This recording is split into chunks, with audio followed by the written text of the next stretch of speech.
Joe Besser was a man of many talents. He was a star of vaudeville, films, and television, known for his mischievous sense of humor and the decidedly wimpy characters he would typically play. While he gave memorable performances in a variety of TV roles like that of the bratty man-child character Stinky in the Abbott and Costello show, and Jillison the maintenance man on the Joe Bishop show, Besser was best known for his brief stint as one of the Three Stooges, appearing in a series of short-subject films between 1957 and 59. Generally speaking, Besser isn't remembered as being one of the best Stooges. In fact, some critics think of him as being the worst Stooge to ever hold the title. It's not that he wasn't a gifted comedian. In fact, his unique brand of zany humor was well received by audiences in the day.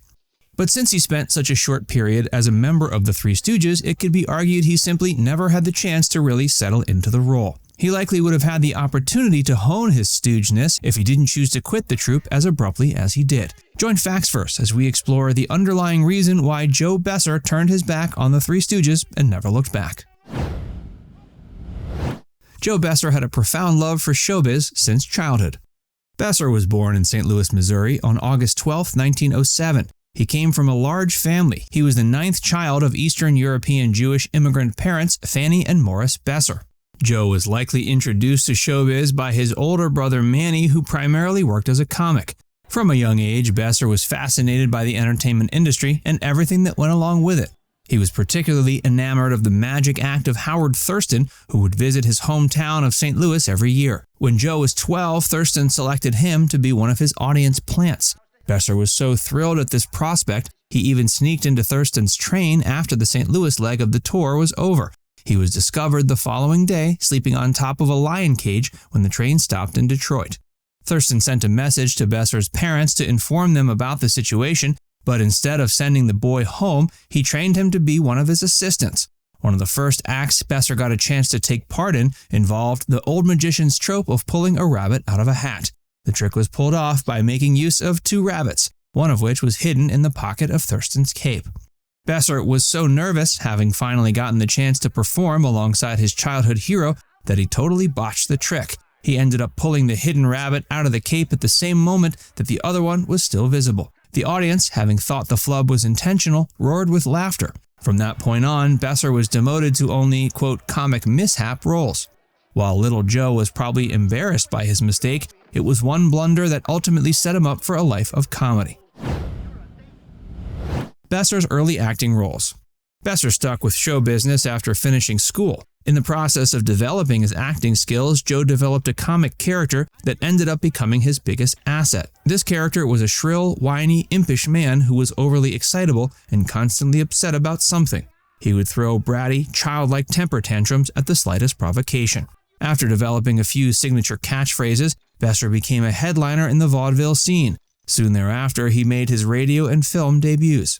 One of the top comedy teams of the time, Olson and Johnson, whose Broadway reviews featured a fast-paced compilation of whimsical songs and blackouts, reached out to Besser offering him a position. Besser's performances quickly caught the attention of the famed Schubert brothers, whose family was instrumental in establishing the Broadway district in New York. The brothers signed Besser to a theatrical contract with their company, but that proved short-lived as Columbia Pictures hired Besser away from them. Besser moved to Hollywood in 1944. Once there, he brought his trademark comic character to big-screen feature-length musical comedies like Edie Was a Lady and Hey Rookie. Besser made his TV debut in May of 1946, appearing on NBC's groundbreaking variety show Hourglass, performing his Army drill bit alongside stage partner Jimmy Little. The routine was a huge hit. From 1949 to 56, Besser starred in a series of Columbia short films. By this time, he was so well known, his persona was often parodied in Looney Tunes cartoon shorts. Breaking from his usual formula, Besser appeared in an action film titled The Desert Hawk in 1950. Before we tell you more about Joe Besser, be sure to give this video a like and subscribe to Factsverse if you haven't already. Abbott and Costello. Besser was frequently called in to substitute for Lou Costello on the radio. By the 50s, he was considered one of Abbott and Costello's regulars. When the comedy team transitioned to television in 1952, they hired Besser to play the character Oswald Stinky Davis. Stinky was a troublemaking, bratty child in an oversized Little Lord Fauntleroy outfit. Besser was featured on the first season of the Abbott and Costello show. His next major role was playing the chariot man Yonkel in the 1953 biblical film Sins of Jezebel. The Three Stooges. After Shemp Howard passed away from a heart attack at age 60 in 1955, his brother Moe proposed that he and Larry Fine keep the team going as the Two Stooges.